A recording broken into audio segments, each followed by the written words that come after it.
Uganda's politics seems to be setting a precedent on leadership, leaving the people outside the fragile arrangement. For a start, let us look at the history of the Democratic Party and NRM. We were wondering, why did DP separate from NRM? Because they were partners between 1986 to 1996, I think. And I think Uganda has never recovered from that breakup. Claims that there can be no DP without President Museveni. There can also be no NRM without DP. Because DP was part and parcel of that struggle which brought NRM. And that is why our top leaders joined the NRM government. All those who died in Luwero Triangle, the majority were DPs. So what happened after more than 25 years of separation? Chairman Mao, we are very happy that you have back to that principle that we had, because the first NRM government was composed mainly of DP members. Indeed, at Uganda's independence in 1962, the Democratic Party, the main party contesting to lead Uganda, did not succeed. It did not go into partnership with the ruling government until 1986, which later broke. Now, DP President Norbert Mao has resurrected the partnership with the NRM party. And I'm going to be mobilizing. And I'm going to move not only in Acholi, but all over Uganda, preaching unity.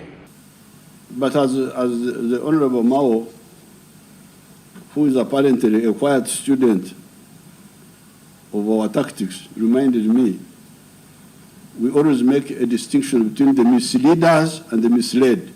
In July 2022, Norbert Mao secured a cooperation agreement with the National Resistance Movement Party, which he thought would strengthen democracy.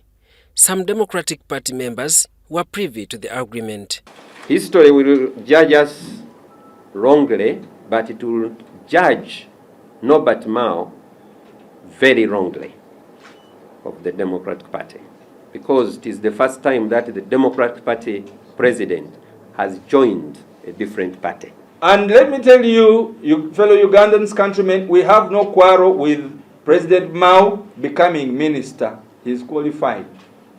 But let him have mercy to leave our party intact. On 21st of July 2022, President Yoweri Kaguta Museveni appointed Norbert Mao Minister for Justice and Constitutional Affairs. And in addition, we have issues of human rights. We have issue of prisoners that have been in prison, political prisoners. It is good you've come at this time, and we hope to get the best out of you. Here is the constitution that you've sworn to uphold.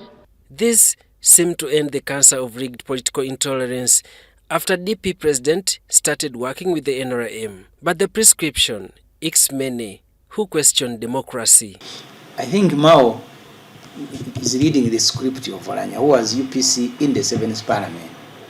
He was UPC, he lost the elections for the 8th Parliament, surrendered to NRM, became a chairperson of a committee on legal, became a deputy speaker, and became a speaker.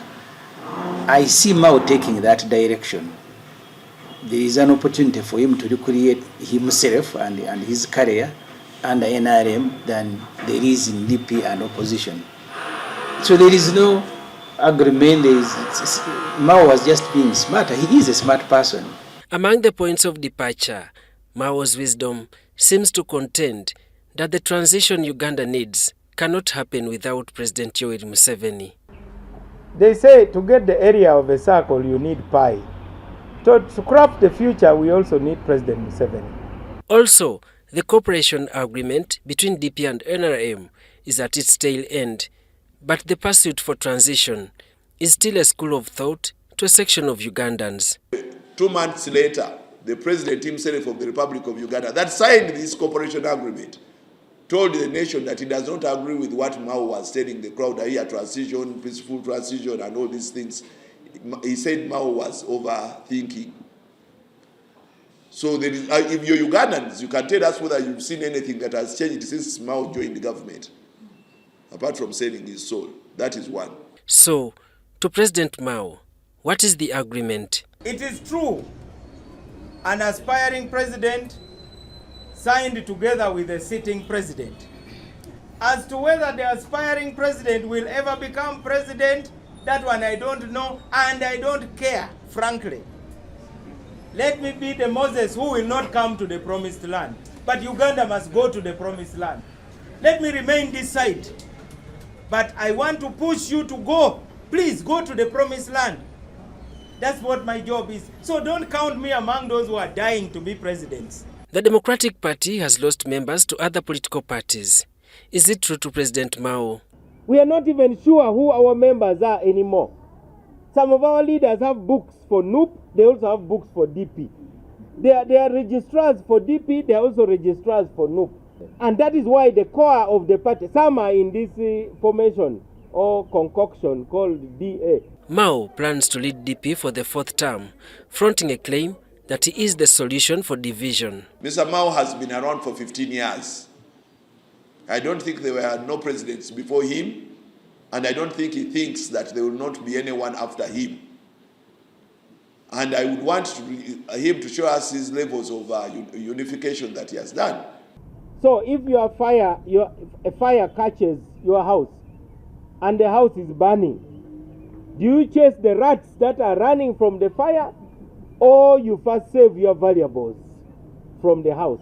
Most leaders in Uganda seem to be power hungry and will do what it takes to maintain political positions. But the interests are what the population question. Uganda is still a very delicate democracy. If it was like a cemented floor, it is still wet. You cannot start dancing Bakisimba on soft floor. The floor is not yet even hard enough for our hard kind of politics. Daniel Mugoya, Gloria Gutabinji, UBC News.